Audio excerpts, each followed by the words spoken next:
Aqui o Rui novamente, junto com o meu amigo Mosqueteirinho, nosso mascote, para falar um pouquinho mais da história do Corinthians, do regime militar e a primeira conquista do Torneio do Povo. Eu vou explicar para vocês o que é esse torneio, tá bom?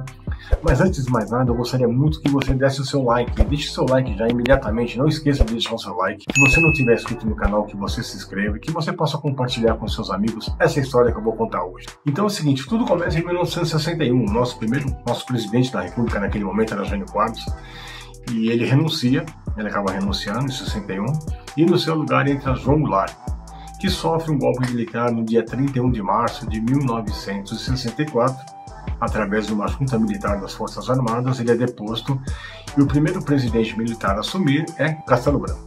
Ele assume, que fica de 64 até 67. Aí houve uma sucessão de presidentes que foram assumindo e o regime cada vez mais apertando, cada vez mais perseguindo, cada vez mais prendendo, até que em 1970 e 71, Emílio Garrastazu Azul Médici, que também era um presidente militar realmente duro, um gaúcho vindo de Estrela, lá no extremo sul do Rio Grande do Sul, ele cria o torneio Emílio Garrastazu Azul Médici, que era o Torneio do Povo. O que ele fez? Ele queria popularizar o nome dele e quebrar um pouquinho essa imagem da ditadura. Então ele pega os quatro maiores torcidas do Brasil naquele momento, que era Corinthians, Flamengo, Internacional e Atlético Mineiro, e cria o Torneio do Povo, na sua primeira edição, em 1971. E era um jogo de ida e volta. O Corinthians joga duas vezes contra o Atlético Mineiro, um empate de 3-3 e de 0-0. Joga duas vezes contra o Flamengo, um empate de 0-0 e 0-0 lá e 0-0 no Rio. E a última rodada, ele ganha do Internacional aqui, uma rodada também por 3-0. E a última rodada ficou para ser decidida da seguinte forma: o jogo seria no Mineirão, uma rodada dupla, preliminar Flamengo e Atlético Mineiro, jogo de fundo Corinthians e Internacional. A partida preliminar termina empatada 3-3, que deu um ingrediente maior para o Corinthians. Aquele que vencesse a partida entre Corinthians e Internacional seria o campeão do primeiro Torneio do Povo. Então tinha lá um presidente que era gaúcho e tinha o Corinthians, que era um time popular aqui em São Paulo e no Brasil, fazendo a sua final. E o Corinthians ganha de 1-0, o gol de Rivelino de falta de fora da área, uma distância aproximadamente até longa, acertando o ângulo esquerdo do goleiro do Internacional e ganhando pela primeira vez o Torneio do Povo, a edição de 1971. Para o Corinthians foi muito importante esse título, porque nós já vivíamos o jejum, desde o dia 6 de fevereiro de 1955, não ganhávamos título de expressão, quando ganhamos o título paulista no quarto centenário em cima do Palmeiras.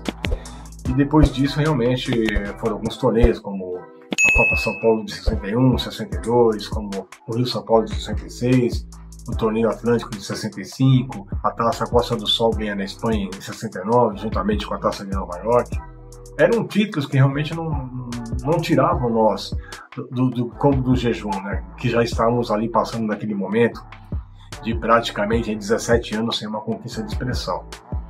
Então a perseguição do Corinthians era muito grande. Então, para nós que estávamos, vamos supor, com dor, qualquer analgésico era um alívio, E ganhar aquele torneio, o Torneio do Povo, com os maiores times, as maiores torcidas, que eram muito difíceis.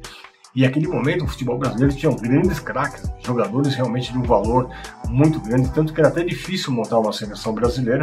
E o Corinthians estava no meio desses gigantes, no meio desses grandes, E ele consegue essa conquista. Ele já tinha perdido em outras oportunidades a chance de ser campeão da Taça Brasil, ficando em vice, ficando em terceiro. Então era um torneio que amenizava. Esse torneio só teve 3 edições, em 71 com o Corinthians, 72 com o Flamengo e 73 quem ganhou o Curitiba, porque o Curitiba e o Bahia entram na última edição desse torneio. Então o Emílio Garrastazu Azul Médici conseguiu mudar um pouquinho a imagem dele, dar uma amenizada naquele regime tão duro e pesado. E o Corinthians tinha uma base muito boa com o Ado, com o Zé Maria, com o Luiz Carlos, com o Ditão, com o Pedrinho, com o Tião, com o Rivelino, naquela época lá, com o Aladim, com o Mirandinha. Era um time bom, era um bom time, tanto é que fez frente e conseguiu ganhar esse título. E está aqui no Parque São Jorge esse troféu, na nossa galeria.